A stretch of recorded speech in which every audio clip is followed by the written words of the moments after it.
Just Call Me Constance. Silent listener po ninyo simula pa noong 2019 and this is my first time na magbabahagi ng kwento dito po sa Sindak. Tiga Cebu po ako at laking probinsya.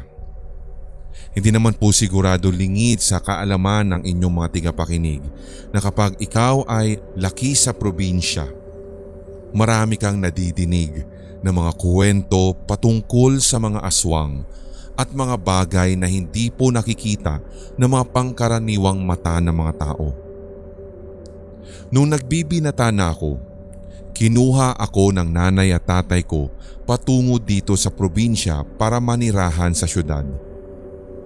Itong karanasan ko pong ito ay hindi ko malilimutan magpasa hanggang ngayon. 4th year high school pa lamang po ako noon nang mangyari ito sa akin. Galing ako sa bahay ng girlfriend ko noon para tulungan siya sa kanya mga homework. Mag-aalas 10 na po iyon ng gabi at nagpasya na rin po ako na umuwi, pero nung nagpaalam ako sa nanay niya, sinabi nila na doon na lamang daw ako magpalipas ng gabi. Huwag na daw akong umuwi at baka mamaya ay mapaano pa daw po ako sa daanan. Umayon naman dito yung girlfriend ko sa pagsabing marami din daw kasi silang mga nadidinig sa mga nakatatanda sa lugar nila na hindi naligtas maglakad kapag gabi doon sa kanilang lugar. Lalo pa, nung time na nangyari ito, Sir Red, ay walang buwan. Hindi ko na lamang din po tinanong sa kanila kung bakit, pero nagpumilit na lamang ako sapagkat sabi ko may gagawin din ako na importante sa bahay. Naaalala ko rin na meron din pong isang sinabi si lola ko tungkol sa kapag wala daw pong buwan, may mga lumalabas na hindi nakikita ng mga ordinaryong tao. Pero dahil malakas ang loob ko na nasa syudad naman ako, imposible na may magpapakita pa. Siguradong wala namang ganito sa syudad at tanging sa mga probinsya lamang yung mga ganitong klaseng mga katatakutan. So nagpumilit ako kasi ang totoo niyan, Sir Red, ay gusto ko na rin pong mag-online game sa PC namin. So nang pinayagan na po ako at wala po silang magawa, nagpasya ako na dumaan sa shortcut para nang sa ganon ay mabilis din po yung uwian ko. Dito po nangyari yung hindi ko po malilimutan. Nang maabot ko na po yung liblib na bahagi ng dinadaanan ko, nagsimula na rin naman po akong mangamba. Iniisip ko na kung itutuloy ko pa bang maglakad gayong sobrang dilim talaga kahit naka-on yung flashlight ng cellphone ko. Hindi nga lang ito kalakasan noon, Sir Red, kaya talagang kung ano na lang yung ma-flashlightan kong malapitan, yun lang yung nakikita kong malinaw. Ang tanging nadidinig mo lamang habang ikaw ay bumabaybay sa ganitong klaseng lugar ay yung huni ng mga ibon na panggabi at maging yung mga iba-iba pang insekto katulad ng kuliglig. Hanggang sa ito na-flashlightan ko, Sir Red, ang isang nakaupo na akala ko nung una ay aso. Yun bang parang ganoon yung itsura nila kapag dumudumi? Nang malapit na ako, doon ko mas nabuo yung imahe niya sapagkat hindi pala siya aso, Sir Red, kundi isa siyang babae. Itong babaeng ito ay nakatuhad at yung buhok niya ay nakasayad na sa lupa. Otomatikong hindi po ako nakagalaw nung sitwasyon na iyon at hindi ko rin alam kung ano yung unang gagawin ko. Ang pinakamalala ay yung nagdadahan-dahan pa nga po siyang pumihit at para bang tinignan kung sino ako. Lumalapit po siya sa akin at talaga maniwala kayo sa hindi o matawa ka, Sir Red. Lumalapit siya nang nakatuwad sa akin na parang ganun po kay Sadako. Napamura na lamang ako at nang muli ay nakuha ko yung aking lakas ng loob, kumaripas na ako ng takbo pabalik sa bahay ni GF at habang tumatakbo ako, Sumisigaw ako't nagmumura. Nang marating ko na naman ang bahay ni girlfriend, kinatok ko ng malakas ang kanilang pintuan at agad naman po, buti na lamang ay gising pa silang mag-ina at yung mama niya po yung tumanggap sa akin ulit pabalik sa loob ng bahay. Pawis na pawis man, kwento ko sa kanila yung naengkwentro ko. Sinisi pa ako ng nanay niya at sabi ko na sa'yo, diba?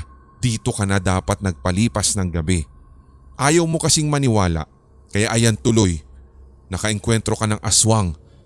Mabuti na lang at hindi ka napano. Mabutit hindi ka kinain. Saan ka nga ba dumaan? At kahit alam kong yamot na yamot yung nanay ni GF nung time na iyon, sumagot din ako ng, "Dun po sa shortcut." At sinasabi ko na Ganon ang reaksyon ng mama ng girlfriend ko. Sinabi pa niyang napagtripan ako, kaya kinabukasan na lamang daw talaga ako bumalik sa bahay. Pagkabalik ko sa bahay, sinundo ko muli yung girlfriend ko pero sa ibang lugar na o ibang daanan. Ang ginawa namin, nagsimba din po kami nung hapon at hindi na po talaga ako dumaan pang muli sa shortcut. Hanggang sa sinabi na rin ng girlfriend ko na maaari yung nakita ko daw Sir Red na babae ay yung matanda na nakaupo palagi sa balkonahin niya na malapit lamang daw doon nakatira sa shortcut. Ito daw ang laging usap-usapan at matunog na pinaghihinala ang aswang sa lugar sapagkat gabi-gabi ay parang may dinadalaw daw ito sa mga kabahayan na malapit sa bahay ng girlfriend ko. Hanggang sa napatunayan na namin basta't isang umaga, mahina siya. Minsan pa nga po Sir Red ay napagtripan din namin ng girlfriend ko na tingnan yung bahay nila kapag gabi. At nawawala nga po yung tao na nakatira doon sa bahay ng matandang yun. Giit naman din nung mama ng girlfriend ko na maaaring yung nangyari daw po sa aking iyon ay isa daw pong warning sapagkat alam nung aswang na iyon na ako ay baguhan pa lamang sa lugar.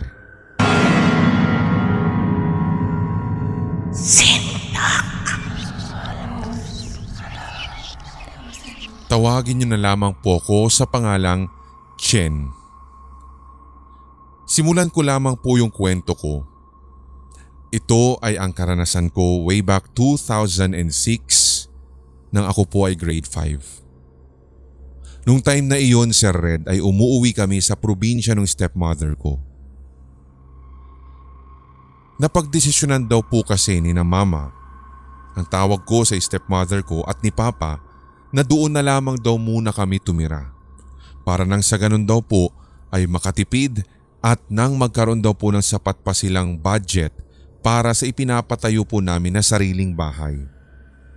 Dati po kasi kami na nakatira sa Pampanga and then naswertehan po kasi ni Papa yung isang agency niya na may kalakihan po yung sweldo at kahit papaano ay kayang-kaya naman din pong matustusan yung pangangailangan namin at nang matulungan na rin po siya ng aking stepmother sa kanyang tila networking na business noon kung kaya't nagkakaroon na rin po kami ng kaginhawaan pagdating po sa pera.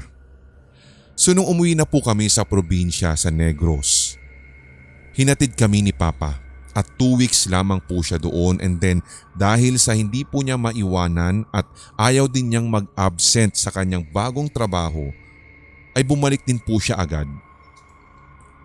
April po noon at saktong wala na ring pasok sa eskwela.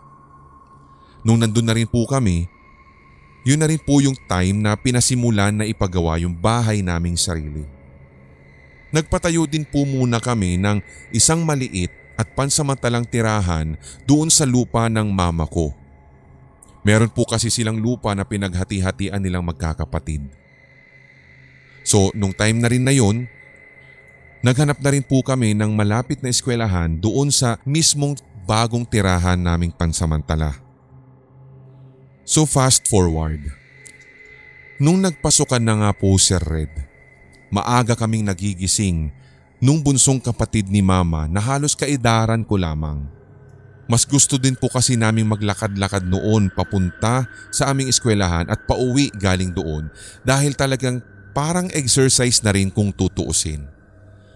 May katabaan na rin kasi ako nung time na iyon, Sir Red, at naniniwala pa ako na kapag maglalakad ka daw ng mahaba-haba, papayat ka na. But anyway, so nagluto kami ng ulam, pambaon, nagsaing ng kanin na kasama din sa aming ibabaon. Hanggang sa ito na, sa aming paglalakad nung isang umaga na iyon, may nasa lubong po kami na dalawang matandang mag-asawa. Sa palagay ko'y mag-asawa naman sila dahil nakaangkla pa nga yung babae doon sa braso nung kanyang kasama. So nagbigay galang kami at bumati kami ng magandang umaga. Pero yung napansin ko ay yung mata ng matandang lalaki na para bang may katarata. Yung asawa naman po niya ay maliit pero payat. Nung nalagpasan na po namin dahil syempre nagmamadali na rin po kami, lumingon muli ako doon sa mag-asawa. Hanggang sa nakita ko, Sir Red, na huminto rin sila at nakatitig sa amin ni Mona. By the way, si Mona po pala ay yung nakakasabay kong pumasok na bunsong kapatid ni Mama. So needless to say, may mga pahabol pa po kasing mga sumunod na kapatid si Mama, yung stepmother ko sa probinsya, na kaedaran ko lamang din. So ayun na nga, tinawag na ako agad ni Mona. Hanggang sa narealize ko na napako na rin pala yung aking mga paa sa kinatatayuan ko na para bang tinititigan ko rin yung mag-asawang matanda. Nawala na lamang yung focus ko doon sa dalawang mag-asawang matanda nang hinilan na ako ni Mona. Pero after po nun ay hindi ko nga din po namalayan kung tinanong ko pa ba kay Mona kung sino yung nakasalubong namin, basta't ang naaalala ko 5 minutes na lamang yun bago yung flag ceremony. Nung uwian na ng araw ding iyon, kasabay ko na naman si Mona sa paglalakad.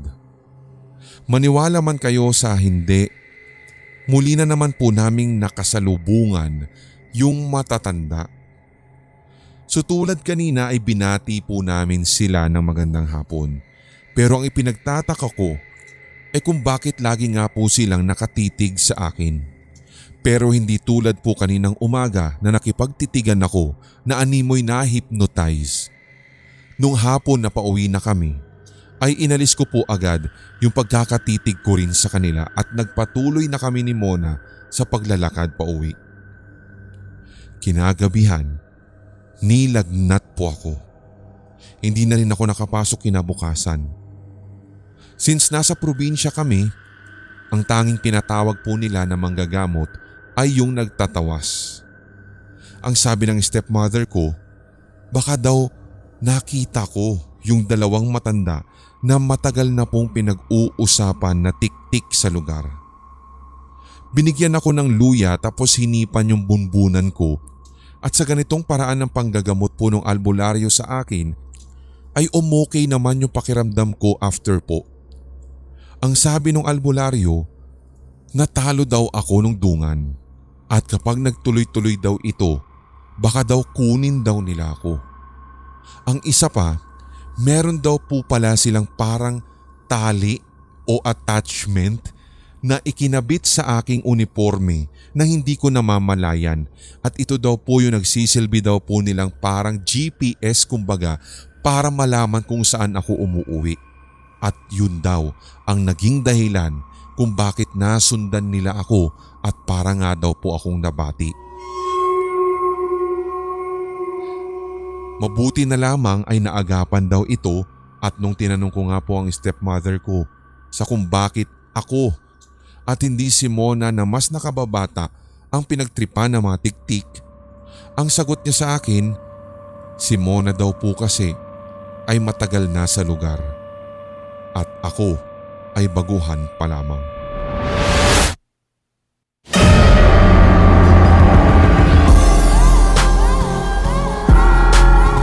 At inyong napakinggan ang tampok na one-shot Tagalog horror story. I-like, Mag-comment at i-share ang episode na ito sa inyong social media, mga certified kasindak. Huwag pahuhuli sa mga bagong kwentong katatakutan dito sa ating channel, kaya pindutin na ang subscribe button at ang notification bell. Hanggang sa susunod na kwentuhan dito sa Sindak Short Stories.